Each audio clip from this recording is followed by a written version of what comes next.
Pakistan cricket board ने एक बार फिर बाबर आजम को टीम का कैप्टन बनाया वाइट बॉल का, तो उसके बाद सूरत हाल मज़ीद अबतर होती हुई दिखाई दे रही है। अब बाबर आजम का दोबारा कप्तान बनने का फ़ैसला या उनको कप्तान बनाने का फ़ैसला कितना दुरुस्त है, कितना गलत, इसके ऊपर तो बात करूँगा ही, लेकिन उससे पहले बात कर लेते हैं शाहीन शाह अफरीदी की, जिसकी गुज़श्ता वीडियो में आप तफसील जान चुके हैं कि किस तरह वो नाखुश हैं और क्या क्या ख़तरात अभी पाकिस्तान टीम को लाहक हैं। लेकिन उससे पहले अहम चीज़ ये है कि जो इंजरी मसाइल का शिकार फास्ट बॉलर है, क्या उनको कप्तान बनाने का फ़ैसला गलत था या सही था। असल बात तो ये है कि शाहीन शाह अफरीदी को कैप्टन बनाने का फ़ैसला ही गलत था। अगर उसको सही करने की कोशिश की जा रही है तो शाहिद अफरीदी और शाहीन अफरीदी का जो रिएक्शन है वो इंतहाई ज़्यादा खिलाफ तवक्को और समझ से बालातर है। अब इसके हवाले से बहुत ज़्यादा बातें की जा सकती हैं।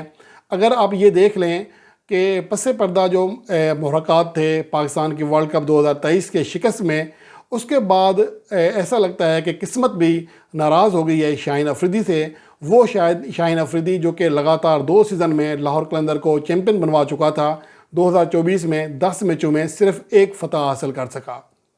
वो शाहीन अफरीदी जिसके ऊपर ये कहा जा रहा था कि आते ही पाकिस्तान टीम का एग्रेसिव मूड में ले आएगा, पाकिस्तान टीम आगे खेलना शुरू हो जाएगी। उल्टा ये हुआ कि पाकिस्तान के ख़िलाफ़ तारीख़ में पहली बार न्यूजीलैंड ने 200 प्लस रन बना डाले, और एक भी नहीं 2 बार। और पाकिस्तान की तारीख़ में पहली बार ऐसा हुआ कि लगातार 3 मैचेस में पाकिस्तान के ख़िलाफ़ 190 से ज़्यादा रन बने। ये ऐसा कभी नहीं हुआ था। बजाय इसके कि हम एग्रेसिव क्रिकेट खेलें, हमारे खिलाफ एग्रेसिव क्रिकेट खेली जाने लगी, और हमारा ये हाल हुआ कि हम सीरीज़ के पहले 4 मैचेस हार कर आखिरी मैच में फतह की उम्मीद करने लगे ताकि 0-5 की तारीख़ की बदतरीन क्लीन स्वीप की हज़ीमत से बच सकें। ये लोगों की बद्दुआएं थीं या फिर मकाफ़ात अमल था, जो भी था, लेकिन बाबर आजम को कप्तानी से हटाए जाने के बाद शाहीन अफरीदी की किस्मत ने बहुत बुरे तरीके से यू टर्न लिया। अब शाहीन अफरीदी को कप्तानी से हटाया जा चुका है और अब आते हैं बाबर आजम की जानिब। बाबर आजम के हवाले से ये कहा जाता है कि शायद वो कामयाब कप्तान नहीं हैं। तो इसके हवाले से मैं कुछ स्टेट्स आपके साथ शेयर कर रहा हूँ, जिससे आप अंदाज़ा लगा सकेंगे कि इसके हवाले से जो प्रोपेगेंडा किया जा रहा है, जो चीज़ें कही जा रही हैं, कि वो सही भी हैं या नहीं हैं। अब यहाँ पर सूरत हाल ये है कि 2010 से हम जायज़ा लेते हैं, जब पाकिस्तान एक स्पॉट फिक्सिंग के एक मकरूह फेल के बाद एक नए दौर में गुजरी, नए दौर में दाखिल हुई। उसके बाद पाकिस्तान की सूरत हाल क्या बनी, तो इस अरसे में कम से कम 3 मैचेस में जिन कप्तानों ने पाकिस्तान को लीड किया, उसमें बात करें तो बाबर आजम टेस्ट फॉर्मेट में सबसे कामयाब कप्तान थे। 1.66 50% कामयाबियाँ हासिल की, और कोई दूसरा ऐसा कप्तान ना था जिसने 50% कामयाबियाँ पाकिस्तान को हासिल करके दी हों।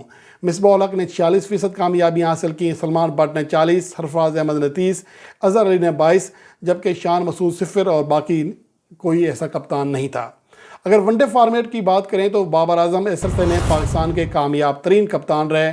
1.73 यानी कि 60% कामयाबियाँ हासिल की, और इस अरसे में किसी भी पाकिस्तानी कप्तान का बेहतरीन तनासब था। दूसरे सरफराज अहमद थे, 56% कामयाबियाँ हासिल की, मिसबाह उल हक ने 51%। इसके अलावा बाबर आजम T20 फॉर्मेट में तीसरे कामयाब तरीन कप्तान थे, और अगर कम से कम 10 मैचेस की शर्त आयद करें तो सरफराज अहमद के बाद दूसरे कामयाब कप्तान थे, 59% नताइज दिए। अब यहाँ पर सूरत हाल ये है कि बाबर आजम 2010 से लेकर अब तक या ओवरऑल तारीख़ में पाकिस्तान की पूरी तारीख़ के अकलौते कप्तान हैं जिन्होंने हर फॉर्मेट में 50% या इससे ज़्यादा नताइज दिए हैं। वरना दीगर फार्मेट के लिहाज से देखा जाए कि कोई कप्तान एक फार्मेट में कामयाब है तो दूसरे में नाकाम है।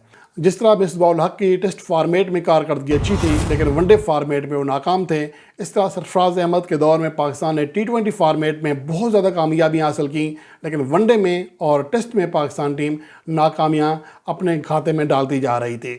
उसके अलावा अहम बात यह है कि शाहीन अफरीदी को हटाने की एक वजह उनकी फ़िटनेस, और उसके साथ साथ ये कहा गया है कि चूँकि पाकिस्तान की तारीख़ है कि पाकिस्तान में फ़ास्ट बॉलर्स या ऑलराउंडर्स ज़्यादा कामयाब नहीं होते हैं, इसलिए एज ए बैट्समैन किसी को कप्तान बनाया जाए तो ये ज़्यादा बेहतर है।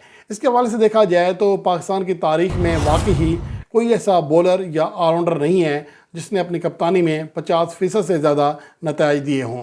क्योंकि अगर पाकिस्तान की मजमूई तारीख़ देख लें تو پاکستان کے فتح اور شکست کے اعتبار سے جو تمام ٹیسٹ تاریخ میں پاکستان کے ٹاپ 5 کیپٹن ہیں ان میں ایک بھی بولر یا آل راؤنڈر نہیں ہے۔ سلیم ملک نے دگنی فتوحات حاصل کی، بابر اعظم دوسرے نمبر پر ہیں، 1.77 فتح اور شکست کا تناسب ہے، سرفراز تیسرے، مشتاق محمد چوتھے اور ظہیر عباس 5ویں نمبر پر ہے۔ تو اس سے اندازہ لگایا جا سکتا ہے کہ پاکستان کے جو بیٹسمین ہیں ایز اے کیپٹن زیادہ کامیاب ہوتے رہے ہیں۔ اب آ جاتے ہیں کہ بابر اعظم کے اوپر جو الزام ہے کہ وہ بڑے ایونٹس میں ایک تو پرفارمنس نہیں دے پاتا، اور دوسری اہم بات یہ ہے کہ وہ پاکستان کو ٹرافی نہیں جتواتا۔ اب ایسے لگتا ہے کہ یہ ایسے کہا جا رہا ہے کہ پاکستان کا ہر کپتان ٹرافی جتوا رہا تھا لیکن بابر اعظم جتوانے میں ناکام ہو رہا ہے۔ اب یہاں پر بتاؤں کہ پاکستان کی تاریخ کے جو کپتان ہیں جنہوں نے ورلڈ کپ کھیلے، ان میں صرف ایک ہی کیپٹن تھا، عمران خان، جس نے پاکستان کو ٹائٹل کامیابی دلوائی، اور 2 ایسے کیپٹن ہیں، ایک عمران خان اور ایک وسیم اکرم، جو کہ پاکستان کو فائنل میں لے جانے میں کامیاب ہوئے۔ اور اگر ہم اس صدی کی بات کریں تو پاکستان ٹیم صرف ایک بار 2011 میں سیمی فائنل کھیلی، ورنہ 2003 میں پہلے راؤنڈ میں باہر ہوئی، وقار یونس کیپٹن تھے۔ 2007 میں انضمام الحق کے دور میں پاکستان ٹیم پہلے راؤنڈ سے باہر ہوئی۔ 2015 میں مصباح الحق کیپٹن تھے، پہلے راؤنڈ میں باہر ہوئی۔ 2019 میں سرفراز احمد کیپٹن تھے، پاکستان ٹیم پہلے راؤنڈ سے باہر ہوئی ہے۔ تو اب بابر اعظم کے دور میں جب ثالثیوں کا ایک اتنا بڑا گٹھ جوڑ تھا، اس کے اگر رزلٹ یہ آئے ہیں تو یہ کوئی انوکھی بات نہیں تھی۔ اور اس کے علاوہ اہم بات یہ بھی ہے کہ اگر پاکستان کی ICC چیمپئن ٹرافی کی بات کریں تو پاکستان ٹیم صرف ایک بار فائنل میں گئی ہے۔ جتنے ایڈیشن کھیلے گئے ہیں 8، اس میں صرف سرفراز احمد وحید کیپٹن تھے جو کہ پاکستان کو فتح دلانے میں کامیاب رہے۔ اس کے علاوہ سن 2000 میں معین خان نے، 2004 میں انضمام الحق اور 2009 میں یونس خان کی قیادت میں پاکستان نے ICC چیمپئن ٹرافی کا سیمی فائنل کھیلا تھا، جہاں پر انہیں شکست ہوئی تھی۔ البتہ ابھی تک بابر اعظم کو ایز کیپٹن چیمپئن ٹرافی کھیلنے کا موقع نہیں مل سکا۔ اور اس کے بعد آ جاتے ہیں T20 ورلڈ کپ کے اوپر۔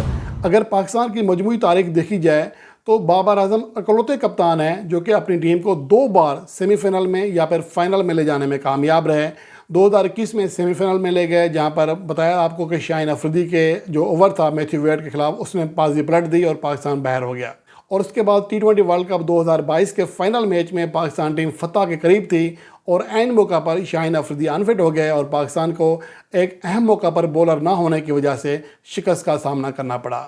اس کے علاوہ پاکستان کی پوری تاریخ میں کوئی ایسا کیپٹن نہیں ہے جس نے پاکستان کو ایک سے زیادہ بار سیمی فائنل تک پہنچایا ہو۔ شعیب ملک 2007 میں کیپٹن بنے، فائنل تک لے گئے ٹیم کو۔ اس کے علاوہ یونس خان 2009 میں بنے، سیمی فائنل بھی کھیلا اور فائنل جیتا۔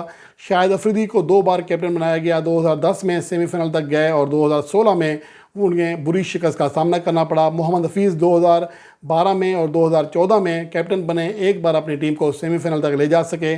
Babar Azam 2 T20 world cup میں پاکستان ٹیم کے کپتان رہے اور دونوں ہی بار اپنی ٹیم کو ایک بار سیمی فائنل میں اور دوسری بار فائنل میں لے جانے میں کامیاب رہے۔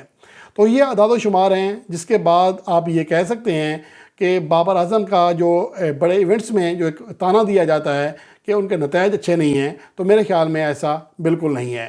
اور اس کے علاوہ پاکستان نے ان کی کپتانی میں نیوزی لینڈ میں ٹرائنگولر سیریز جیتی، اور اس کے ساتھ ساتھ ایشیا کپ 2022 کا فائنل کھیلا جو کہ T20 فارمیٹ کا تھا۔ وہ کہ سری لنکا کے ہاتھوں جو شکست تھی فائنل میں، وہ انتہائی زیادہ حیران کن اور خلاف توقع تھی، لیکن بہرحال وہ شکست تھی اور وہ اہم موقع پر ٹیم کو فتح دلانے میں کامیاب نہ ہو سکے۔ لیکن اگر ان میچز کی بات کریں، جو شکست کے پوائنٹ ہیں حیران کن طور پر انہی کھلاڑیوں سے ملتے ہیں، وہی کھلاڑی ہوتے ہیں جو کہ ہر بار پاکستان کو اہم میچ میں ناکامی کی ایک بڑی وجہ بنتے ہیں، اور وہ کھلاڑی آپ کے سامنے ہیں۔ اب صورتحال یہ ہو گئی ہے کہ آنے والے دنوں میں جس طرح ماحول بن رہا ہے کہ شاید بابر اعظم بھی اب ایز اے کیپٹن زیادہ کامیابیاں حاصل نہ کر سکیں، اور اب صورتحال یہ بنا دی گئی ہے کہ بابر اعظم کے لیے بھی کپتانی کرنا آسان نہیں ہوگا، جبکہ ٹیم میں 3 ایسے کھلاڑی جو کہ کھلم کھلا بابر اعظم کے مخالف ہیں، جن میں عماد وسیم، محمد عامر اور اب شاہین شاہ افریدی کا اضافہ ہو چکا ہے۔